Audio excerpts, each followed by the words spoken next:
কলিল। আল্লাহ, আমি আবু বকরের কি উপায় হবে গো মাওলা?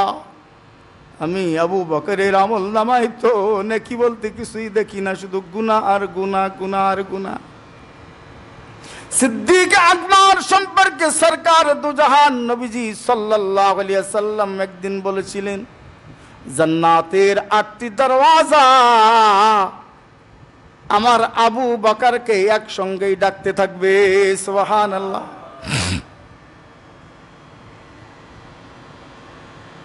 হযরত ওমর ফারুক রাদিয়াল্লাহু তাআলা আনহু জাহান্নামের ভয়ে কাঁদতে কাঁদতে দুই চোখের দুই কিনারায় ক্ষত বানিয়ে ফেলেছিলেন।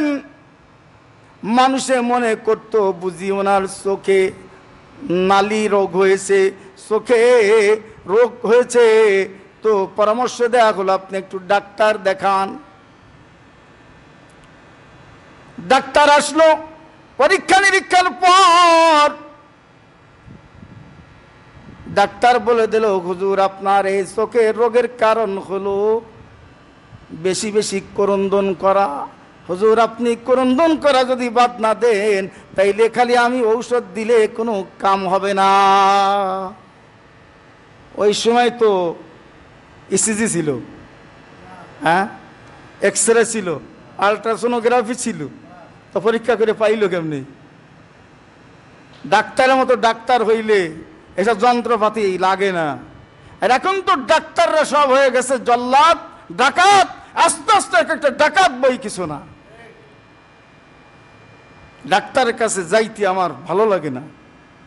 এদের পরীক্ষার হাবভাব দেখলে ছোট্ট একটা রোগ এমন এমন পরীক্ষা দেব, অন্তত 5,000 10,000 শুধু পরীক্ষায় শেষ।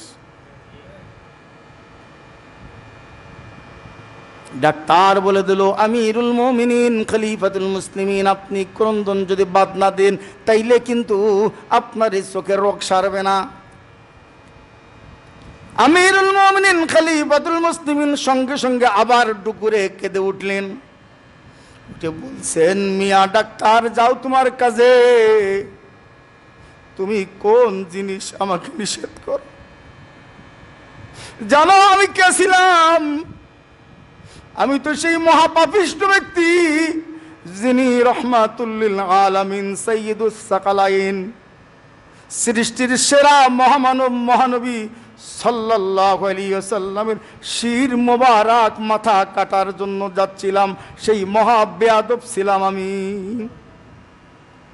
মহান মালিক আল্লাহু ইয়াজতাবি ইলাইহি মান ইয়াশা ওয়া ইয়াহদি ইলাইহি মান ইউরিদ।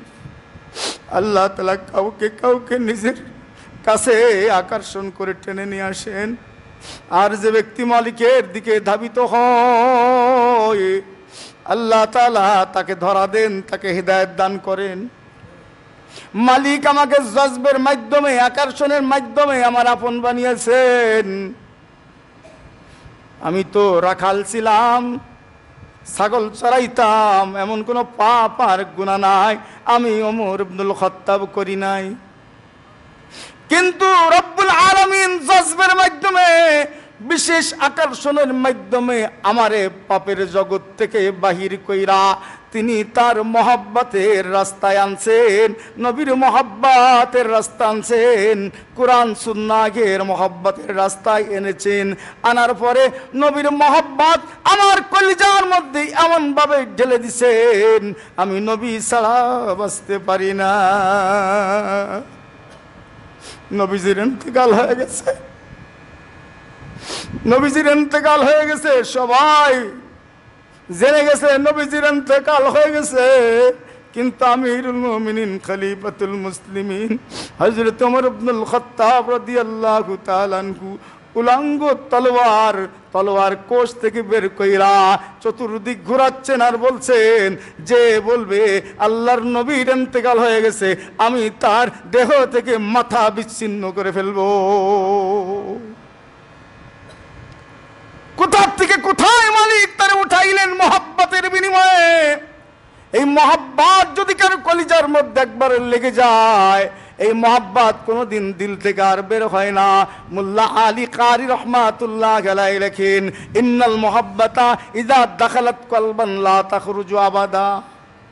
কারো কলিজার মধ্যে যদি মহাব্বত একবার ঢুকে যায়, এই মহাব্বত দুনিয়ার কোনো পরাশক্তি বের করার সাহস পায় না। কোন রাজা বাদশা তাদেরকে ঠেকাইতে পারে না। আসহাবে কাহাফের সেই 7 যুবককে মহাব্বতের রাস্তা থেকে বের করতে পারে নাই। বিবি আসিয়াকে ফিরাউনের মতো কাট্টা খোদা, দুনিয়ার ভণ্ড খোদা, দুনিয়ার সবচেয়ে বড় পরাশক্তি জালেম, সেও কিন্তু আসিয়ার কলিজায় যে আল্লাহর মহাব্বতের এক চম্বুক লেগে গেছিল, ওই চম্বুকের আকর্ষণ থেকে বিচ্যুত করতে পারে নাই।